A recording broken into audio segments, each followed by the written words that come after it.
Bonjour à toutes, bonjour à tous, bienvenue dans notre émission Jamais trop d'art. Parce qu'il n'est jamais trop tard pour parler d'art, aujourd'hui nous recevons une artiste qui explore l'intime avec une grande délicatesse, tout en passant des messages parfois durs et violents, mais toujours avec une grande poésie. Son travail questionne en profondeur le corps, les corps invisibilisés, tout en laissant une grande place à la douceur et à la sensation.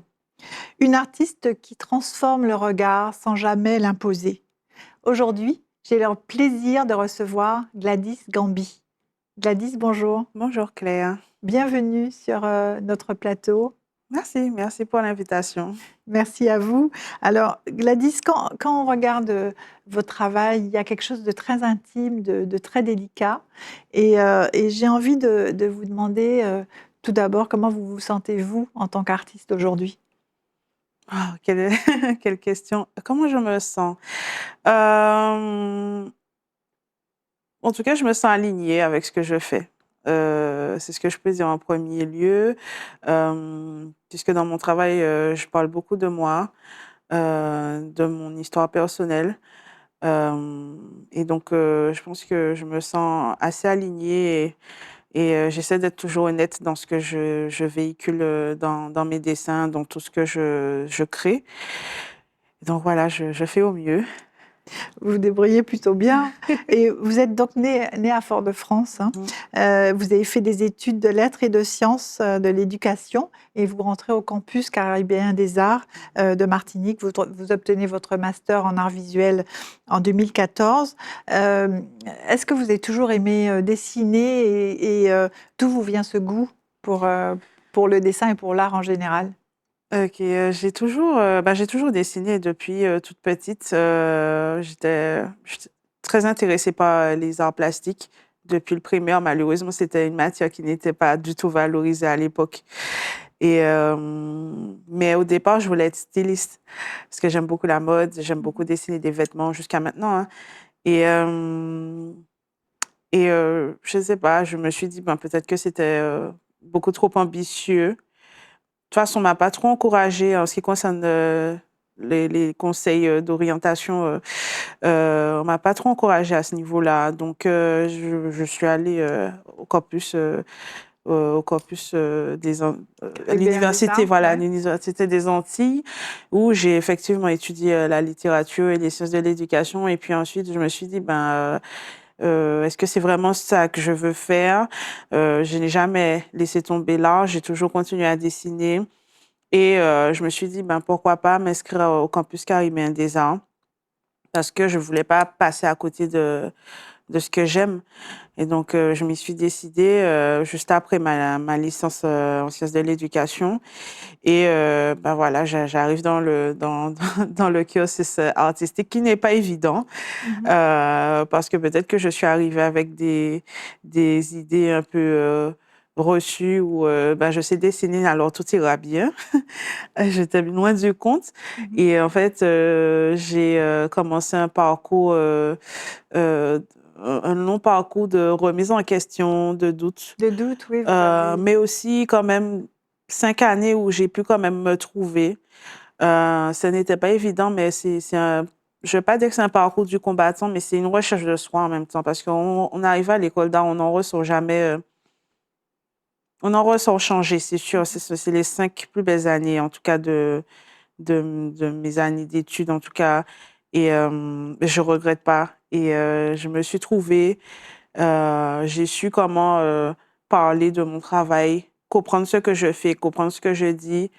Et ben voilà, me voici là aujourd'hui. Alors, vous l'avez dit rapidement tout à l'heure, mais vous avez plusieurs cordes dans votre arc, puisque non seulement vous dessinez extrêmement bien, mais aussi vous vous intéressez, vous faites de la broderie, vous vous intéressez au stylisme, puisque vous faites vos propres costumes. On va le voir tout à l'heure, un peu plus tard dans la présentation, mais vous faites aussi de la performance. Donc, comment arrivez-vous à allier toutes ces techniques? Vous écrivez aussi, on va le voir aussi. Vous êtes donc polyvalente, complète. Comment vous mariez toutes ces disciplines de l'art? Alors, C'est au fur et à mesure, en fait, que les choses s'imposent, en fait. Quand je suis sortie de l'école d'art, ben, j'ai poursuivi ma pratique du dessin et un peu de la sculpture. Et puis, Maman Chadron, ce personnage mythologique que j'ai créé, est arrivé dans mes dessins toujours, parce que tout commence par le dessin dans mon processus. Ouais. Et à force, est arrivé ce besoin de créer des costumes, des tenues. Et en fait, ben, fatalement, cette idée de créer mes vêtements est revenue. Même si je ne suis pas couturière, je me débrouille et j'aime bien faire par moi-même. Et donc, j'ai commencé à créer mes costumes, mes coiffes. J'ai quand même collaboré pour faire certaines choses comme mes chaussures, différents éléments que je ne peux pas faire moi-même. Mais fatalement, ben, le textile s'est C'est présent. imposé. S'est imposé et finalement il est très présent dans mon travail. Hein. Au-delà de mon manchanon, la broderie est arrivée aussi parce que j'aime beaucoup le dessin et je trouve que la broderie, c'est une sorte de dessin au fil. C'est ça. Et je trouvais ça intéressant d'explorer cette pratique-là. Même si aussi je ne suis pas brodeuse, mais j'aime beaucoup expérimenter. Donc en fait, même si je ne sais pas faire, j'y vais. J'essaye de voir comment ça peut intégrer mon travail, mais en général, ça s'impose à moi. Et, euh, et je trouve que la broderie, c'est une pratique assez aussi intime que le dessin Mhm. et qui est assez minutieux euh, et qui nécessite de la patience et oui, de la patience. Donc Mais en fait, on le retrouve tout à fait dans vos dessins voilà, parce que c'est ce ça. sont exactement des broderies dessinées avec beaucoup de minutie, avec beaucoup de détails, avec beaucoup de finesse. C'est vrai que le parallèle avec la broderie est tout à fait juste, en fait, dans votre dessin lui-même. Oui, c'est ce que je trouve. Et puis aussi, je ne sais pas, c'est peut-être une manière d'intégrer la couleur dans ma pratique. Mais c'est un peu comme si j'essayais de tromper mon cerveau parce que j'ai un peu du mal en tout cas, dans le dessin, j'ai du mal à intégrer la couleur de manière naturelle, en fait. Mhm. Parce que je veux pas que la couleur ait une place euh, décoratrice ou quoi que ce soit dans mon Ouais. travail. Et du coup, bah, j'ai toujours trouvé des biais, soit c'est le collage, soit c'est le textile Ouais. ou la broderie avec Ouais. le rouge qui est souvent présent dans mon Absolument. travail, le Alors, costume. c'est vrai que votre travail est beaucoup en noir et blanc avec une partie de rouge qui arrive ensuite par la suite. Mais avant tout, en fait, le cœur de votre travail, c'est le corps qui occupe une place centrale dans votre processus, dans votre réflexion, avec une représentation du corps noir féminin euh, à travers donc toutes ces techniques. Pourquoi le corps et pourquoi et comment il a cette place en fait pour vous aujourd'hui dans votre travail? Hmm. Bah, depuis petite, hein, j'ai toujours représenté des corps féminins. Ça a toujours, bah, ça a été les femmes ont toujours été mon premier modèle, en quelque sorte, dans mes dessins depuis l'école primaire. Et aussi, durant mes études à l'école d'art, ça a été une problématique que j'ai toujours abordée. Pourquoi? Parce que, bah, de manière logique, que je suis une femme, mais je me suis toujours questionnée sur la place de la représentation de mon corps dans cette société martiniquaise-là, où bah, je parle en tant que femme noire, femme martiniquaise, mais femme ronde aussi, où, en tout cas, c'est un corps qui n'est pas visible, Oui, vous que ce parlez soit dans les médias. d'invisibilité. Voilà, c'est ça, dans les médias ou autres. C'est pas un corps qui est visible. Maintenant, on a les réseaux sociaux qui permettent de rendre visible tous les corps, même si il y a toujours des discriminations. On voit toujours quelles sont les normes de beauté qui sont mises en avant. Et malheureusement, c'est le cas en Martinique également. Et ces questionnements-là ont toujours jalonné ma pratique. Et, euh, et voilà, j'ai toujours essayé de trouver des réponses. Et finalement, ces réponses-là sont arrivées avec Maman Chanon. Enfin, je dis des réponses, mais c'est plutôt des manières de rendre cette C'est ça. visibilité-là à un corps qui n'est pas visible. et qui n'est pas représenté... C'est leur donner sa place, en fait. Voilà, c'est ça, et qui n'est pas représenté dans le domaine de la beauté. C'est pas ce corps-là qu'on va représenter, ni dans la sensualité, l'érotisme. Alors, pour moi, Maman Chadron était une manière de créer ce que j'ai envie de voir, en fait. Alors, Et, pour nos auditeurs, Maman Chadron, c'est un personnage que ça. vous avez créé, que vous avez inventé, et qui sert un peu de fil conducteur, en fait, à votre création. Oui, c'est ça. Maman Chadron, c'est en fait mon alter ego. Je parle beaucoup d'elle parce qu'en fait, je parle de moi à travers Maman Chadron. Ouais. C'est mon alter ego et à travers elle, je parle de ce qui me touche, de ce qui m'énerve aussi également. C'est comme ça que le rouge est arrivé dans ma pratique. Au départ, c'était beaucoup du noir avec l'encre de Chine, voilà, sur fond blanc. Et puis le rouge est arrivé parce que je trouvais que c'était la couleur qui pouvait représenter, ou en tout cas faire traduire vos émotions. L'émotion, voilà, les émotions que je souhaitais véhiculer, la colère, la violence. Et c'est une couleur qui pour moi est directe. On va droit au but. On tourne pas autour du pot. Donc, c'est pour ça qu'elle est souvent là, mais elle a souvent ses nuances aussi, parce que c'est un rouge violent, mais ça peut être aussi un rouge très tendre, un rouge sensuel. Et voilà, parce que au final, le corps, on en a tous un, on est là, je les observe, j'observe tous les corps, et c'est un territoire qui a été violenté, violenté, mais aussi c'est un territoire qui n'est pas respecté, qui a toujours été violenté depuis des millénaires, en fait. Et en fait, dans ma pratique, j'essaie de montrer que ce territoire peut être sensible et doux et sensuel, vulnérable et puissant. Donc, j'essaie toujours de trouver des manières poétiques de le traduire. Donc, il y a cette douceur, effectivement, qui émane du dessin, mais il y a aussi de la violence, non seulement avec la couleur rouge, mais aussi avec des épines que vous représentez aussi sur le corps. Et avec ça, vous voulez traduire. C'est ça. Les épines, effectivement, il y a plusieurs sens. Et ça intrigue souvent les gens. Les épines, je me suis inspirée de l'oursin. D'où le nom Maman Chadron. C'est ça. Mais les épines, pardon, au départ, sont arrivées parce que j'essayais de traduire les frissons à travers la peau. Comment je pourrais traduire les sensations qu'on a au niveau de la peau?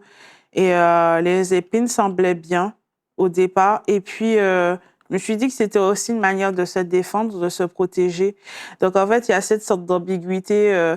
On voit de la sensualité, de la tendresse, mais en même temps, on voit des épines. On ne sait pas trop où on est. Est-ce qu'on peut... Est-ce qu'on peut toucher ça? C'est des problématiques, des questionnements qui viennent des hommes, essentiellement. Oui, vous me disiez que le regard des hommes n'était pas le même que celui des femmes sur vos dessins. Totalement différent. C'est ce qui est bien quand on montre son travail dans l'espace public et qu'on peut entendre les interprétations, les ressentis. Et en fait, il y a cette contradiction, ce scepticisme que les hommes ont face à une Maman Chadron qui est dans une posture lascive, mais qui a des épines. Et il y a une sorte d'ambiguïté et d'incompréhension. Et tout de suite, on parle du toucher. Et la question, c'est pourquoi déjà penser à toucher? Et pour les femmes, c'est tout à fait limpide. On parle de protection. Non, il n'y a pas à toucher. On parle de féminité qui n'est pas complaisante. C'est une féminité qui est dans toutes ses facettes, dans son étrangeté, dans son mysticisme, dans son beaucoup de facettes finalement. C'est pas juste une féminité pour plaire, qui est là pour être belle et sans plus. Donc à ce niveau-là, j'ai pas grand-chose à expliquer chez les femmes en tout cas. Oui. Mais c'est vrai que cette dualité, cette opposition entre douceur, rudesse, violence, poésie, elle est très présente dans toutes vos créations. Oui, c'est ça. Moi, j'aime maintenant, mais au départ, c'était pas toujours conscient. C'est vraiment... en général, je dessine, même si j'ai des croquis préparatoires, mais et pas toujours. Mais je dessine et puis on voit après, au final, et je me rends compte que c'est souvent cette dualité qui se retrouve dans mes dessins. Et au final, c'est ce qu'on vit dans notre réalité, où on ne sait pas, enfin, on sait, on doit être avec plein d'injonctions, où est-ce qu'on doit être gentil, on doit être souriante, on doit être euh, complaisante, on doit être séduisante, et ci et ça. Et finalement, dès qu'il y a de la colère, de la violence, on est tout de suite réprimandé par rapport à ça. Et je pense que c'est inconsciemment, c'est ce que je fais cohabiter C'est dans, ça. Ben, dans mes dessins. on le ressent bien. Alors, la nature est aussi très présente dans vos dessins, dans votre création. Il y a toujours un mélange entre la nature, la mer, les fleurs, la terre, avec le corps, en fait. Et notamment, vous avez fait une série sur le cocotier, qui est une série récente. Mhm. Récente, oui, en quelque sorte. Ben, j'ai commencé cette série-là lors d'une résidence à la Cité internationale des arts de Paris. Et ben, ça a été assez étrange de commencer cette série sur des cocotiers alors que je suis Oui. en France. Ouais. J'ai trouvé ça enfin, C'est un votre peu fou. inspiration? C'est ce qui s'est passé, en fait. Ça faisait peut-être 10 ans que je n'avais pas remis les pieds en France.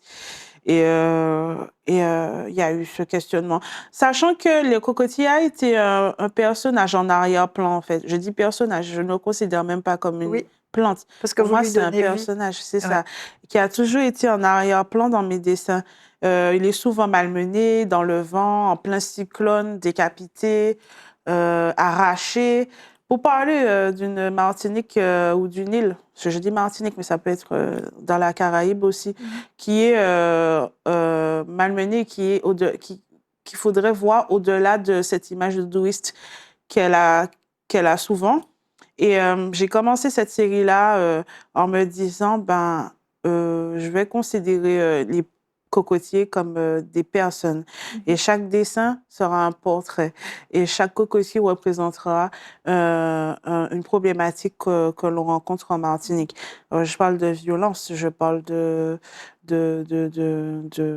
problèmes environnementaux, je parle de déracinement, je parle d'empoisonnement, de violence sexuelle. Je parle un peu de tout ça à travers cette plante-là. Elle devient mon porte-parole. J'aime bien utiliser Oui, c'est ça. des personnages ou des choses C'est ça. pour parler à ma place. Et je trouve que le cocotier, en plus, est fort parce qu'il est souvent utilisé pour représenter le côté paradisiaque de la Martinique ou d'autres îles. Et il est assez présent, omniprésent partout. Et ce n'est pas une plante endémique. Donc, j'ai fait l'analogie avec nous-mêmes, nos corps qui ont été déportés. Et voilà, je trouvais que ça faisait sens. Et du coup, avec cette série-là, j'ai beaucoup observé les plantes, j'observe beaucoup les plantes, Oui. les fleurs, comment les gens interagissent avec cet arbre-là aussi. Dernièrement, je suis passée à Sainte-Marie et il y avait toute une installation de fils électriques autour des cocotiers.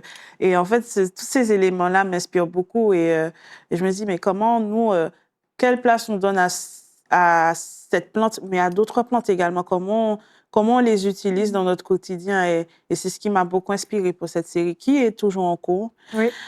Donc voilà, il y a plein de choses à faire. Alors, on en a parlé au début. Vous êtes polyvalente, multidisciplinaire et vous écrivez aussi. Et donc, vous avez écrit un conte illustré en 2012 qu'on a ici et qu'on voit à l'écran. Un conte poétique de Maman Chadron qui raconte un peu son histoire. J'ai envie de vous dire déjà de nous en parler et puis de nous en lire un extrait, puisque c'est un livre de poésie. Alors, Montfoisé, conte poétique de Maman Chadron a été écrit à la même période que la réalisation du court-métrage, où j'ai été lauréate du programme Monde Nouveau. Et c'était l'occasion pour moi d'écrire une histoire sur ce personnage que je dessine depuis quelques années. Et Et voilà, il était nécessaire pour moi de créer ce conte illustré C'est de vous qui Maman avez fait Chadron. évidemment les dessins. C'est moi qui ai fait les dessins et j'ai été quand même accompagnée par l'éditeur, hein, Jean-Marc Rosier, Simone Lagrand, Paolaise, écrivaine de la Martinique, qui est extraordinaire et qui a beaucoup contribué à mon envie d'écrire en créole aussi. Oui, c'est vrai que le créole aussi est présent hein, dans votre écriture, C'est ça. dans vos dessins, et tout à l'heure, on va le voir aussi dans vos performances. C'est ça. Alors, si je devais lire un extrait... Le choix est difficile. Ça va.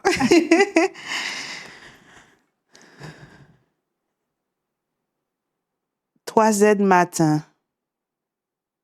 Il m'a foisé. Il tire. Tire la poa. La poa qui ka ba gratel. Qui ka brûlé. Tire. Rache. Ou que senti corps meilleur. Passe la pota la lou. Chargé pile en misère. La peine. La paix. Douleur. Colère. En la pour cajole. Il chargé donne. Trop chargé ba en sel moun. Mais c'est qu'on t'était. Il pelou quand il est. Ou que toujours sa potée. Délai qu'a pitché. Délai qu'a fait crier en moué. Ou c'est changer corps. Ou c'est les tirer la potala. Pas pour faire changer couleur, non. Pour décharger. Ou c'est les tirer toute feuille au match en l'air.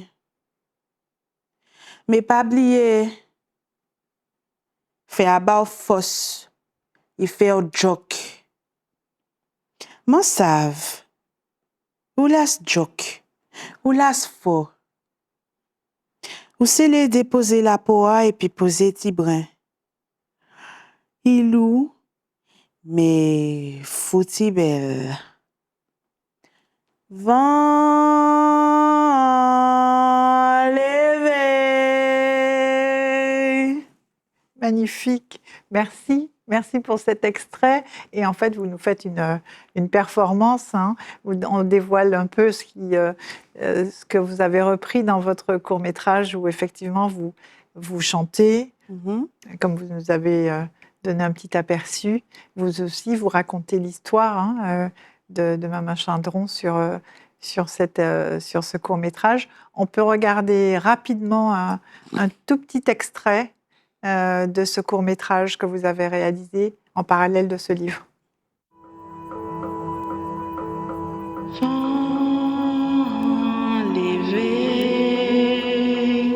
Elle apparaissait souvent à Nord-Plage, dans la grotte dévorante. Qu'est-ce dit là?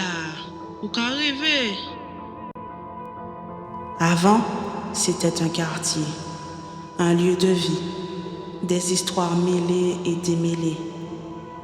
Aujourd'hui dévastée.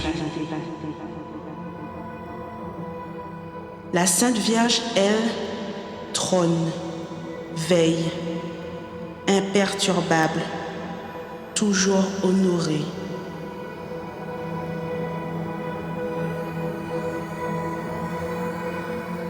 Elle n'était que peau lorsqu'ils ont débarqué pour la marquer au fer rouge.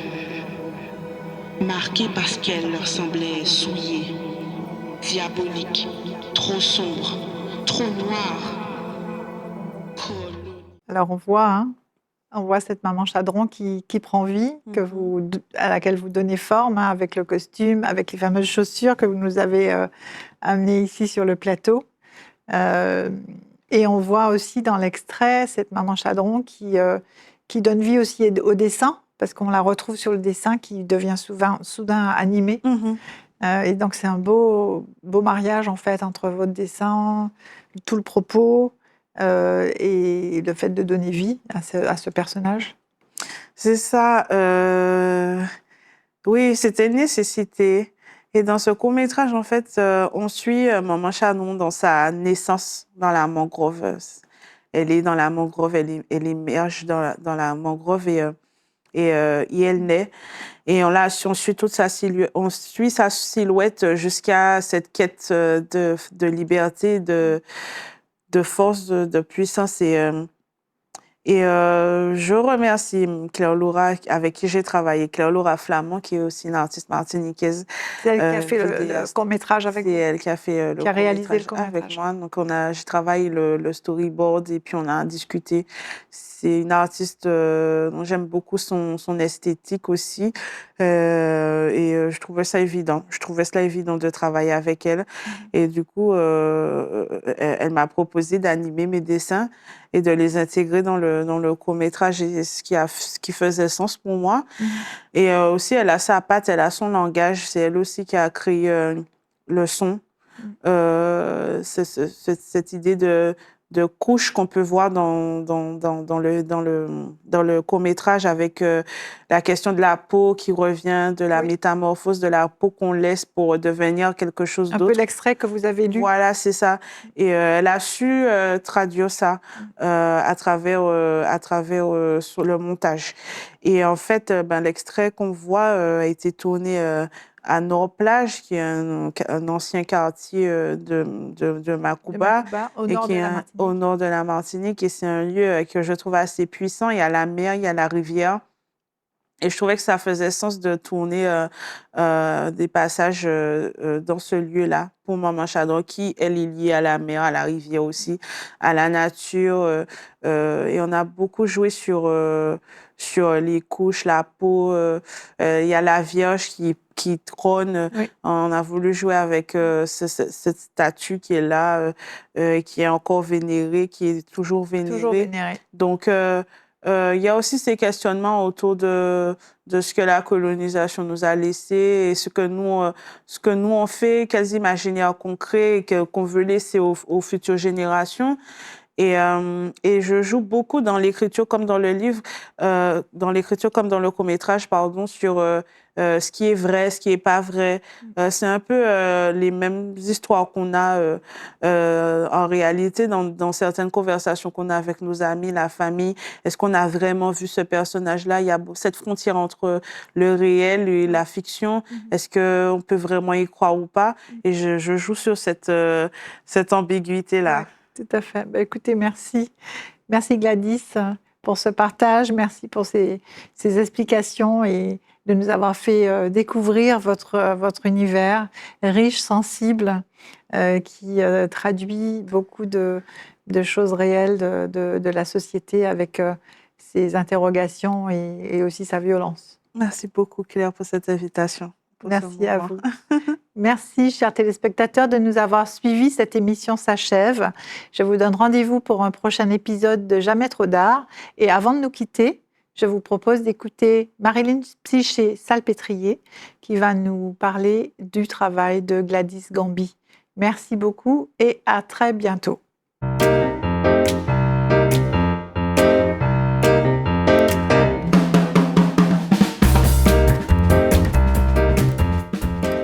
La pratique de Gladys Gamby est expérimentale, avec le dessin comme mode d'expression principal. Au tracé minutieux et répétitif s'ajoutent la sculpture, la gravure, l'illustration, l'installation, la broderie, l'écriture, la vidéo, la performance. Gladys Gamby nous propose une lecture plastique d'une extrême sensibilité et pourtant limpide de ces corps paysages ou paysages personnifiés, par les tracés raffinés dont elle use, les lignes, les courbes, les pointes, les répétitions du trait vibratoire. Par les formes organiques et généreuses, par les lignes acérées, par le noir de l'encre, le rouge cerise ou carmin des taches. Son questionnement artistique prend forme dans le champ de l'hybridité. Corps hybride, mi-femme, mi-plante, mi-femme, mi-oursin, mi-aquatique, mi-paysage, mi-femme, mi-déesse. Les créations hybrides de Gladys Gamby sont des métaphores. Elle invente ses propres créatures fantastiques mêlant sensualité, érotisme et violence, mais aussi rêve. Des créatures fantastiques chargées de signes et de symboles. Des créatures qu'elle imagine dotées de pouvoir face à la société, face au monde naturel malmené, face à la domination masculine, face aux conditions des femmes, femmes noires, femmes rondes, femmes. Son processus de création passe par l'observation, celle des plantes, des racines, des paysages, le mode d'expression caribéen, notre culture commune. Les œuvres de Gladys Gamby, sensorielles et intimes, sont des expressions visuelles et plastiques de sa psyché. Ces sculptures, ces dessins à l'encre, les accessoires de ses performances et ses performances elles-mêmes sont les moyens qui lui permettent de dire ce qu'elle ne peut dire avec sa voix.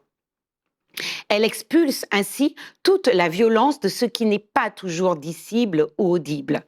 Les mots écrits sont aussi pour elle un procédé d'expression dont la poésie stylisée, acerbe et tout en finesse, comme les tracés de ses dessins, trouve sa source dans le langage martiniquais, dans la langue orale créole, dans l'expressivité des corps. Le corps de l'artiste, justement, est support, outil de création, objet d'expression. Il entre dans son processus de création, elle le problématise pour en faire un espace de solution, tant intime que collective. Elle recherche alors à ce que ce corps soit aussi perçu comme un territoire sensible où tout est possible, où les choses fleurissent, les choses bouillonnent et se métamorphosent, changent de forme tout le temps, comme un autre paysage, nous dit-elle. Ainsi, lors de ses performances, Gladys Gamby habille et habite ce corps, le transforme, l'exagère, le grandit. Alors tout participe au processus de création. Les costumes, les chaussures à échasse ou à plateforme hyper élevée, les cheveux dont elle a développé la technique du fiber art capillaire sont eux aussi œuvres d'art dans l'œuvre d'art. Pour ces installations, le moulage de parties de son propre corps sont disposés de façon archipélique, dans une représentation plus spatiale de notre Caraïbe, avec, par exemple, Archipélico. L'œuvre de Gladys Gamby est personnelle, solitaire, féministe, engagée, violente, ancrée dans son territoire caribéen et spirituel et mythologique. Maman Chadron, Moko Chadron, elle choisit de partager avec le regardeur une part d'onérisme et de puissance de son art.